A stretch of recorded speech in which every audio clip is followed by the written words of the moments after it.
Russia உக்ரைனை இலக்கு வைத்து தொடர்ச்சியான ஏவுகணை தாக்குதல் மற்றும் ஆளற்ற விமான தாக்குதல்களை நடத்தி வருகிறது.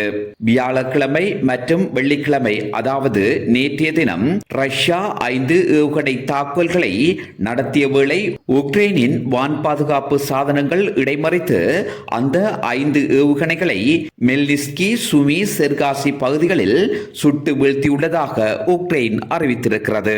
ரஷ்யாவின் சரடோ பிராந்தியத்திலிருந்து மூலோபாய விமானங்கள் ஊடாக KH-101 ரக குருஸ் ஏவுகணைகள் தான் ஏவப்பட்டிருந்தன.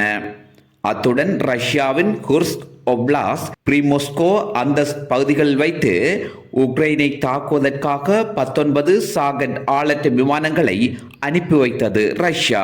அவை 131, 136 ரக ஆளற்ற விமானங்களாகும். ரஷ்யாவினால் அனுப்பப்பட்ட ஆளற்ற விமானங்களில் 11 ஆளற்ற விமானங்களை உக்ரைனின் வான் பாதுகாப்பு சாதனங்கள் சுட்டு வீழ்த்தியுள்ளதாக உக்ரைன் அறிவித்திருக்கிறது. மைக்கோலைவ், கீவ், வின்னிட்சியா மற்றும் மெல்னிஸ்கி பகுதிகளில் வைத்து ரஷ்யாவின் ஆளற்ற விமானங்களை சுட்டு வீழ்த்தியதாக அறிவித்துள்ள உக்ரைனின் விமானப்படை, ரஷ்யாவினால் அனுப்பப்பட்ட மிகுதி 8 ஆளற்ற விமானங்கள் மாயமாய் மறைந்துவிட்டன என்கிறது. ரஷ்யாவின் அந்த 8 ஆளற்ற விமானங்கள் உக்ரைனுக்குள் தாக்கல் நடத்தியதா அல்லது அந்த ஆளற்ற விமானங்களுக்கு என்ன நடந்ததென்று அறிவிக்கவில்லை உக்ரைனின் விமானப்படை. இங்கு கவனிக்கப்பட வேண்டியது என்னவெனில், ரஷ்யாவினால் மொத்தம் 19 ஆளற்ற விமானங்கள் உக்ரைனில் தாக்குதல் நடத்துவதற்காக அனுப்பப்பட்டிருந்தன. அவற்றில் 11 சுட்டு வீழ்த்தப்பட்டால் எஞ்சிய 8 ஆளற்ற விமானங்கள் உக்ரைனால் சுட்டு வீழ்த்தப்பட்டிருக்க வேண்டும், இல்லையெனில் தரையிறக்கப்பட்டிருக்க வேண்டும்.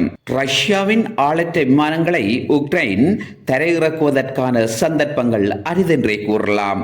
அதே நேரம் குறித்த 8 ஆளற்ற விமானங்கள் தப்பிச் செல்வதற்குரிய வழியே கிடையாது. உக்ரைன் விமானப்படை கூறியது ரஷ்யாவின் 8 ஆளற்ற விமானங்களும் மறைந்துவிட்டன என்று.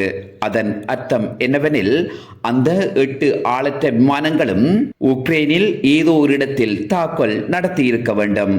அந்த தாக்குதலை அல்லது அந்த இழப்புகளை உக்ரைன் வெளியிட தயங்குகிறது என்பதே பொருத்தமாகும்.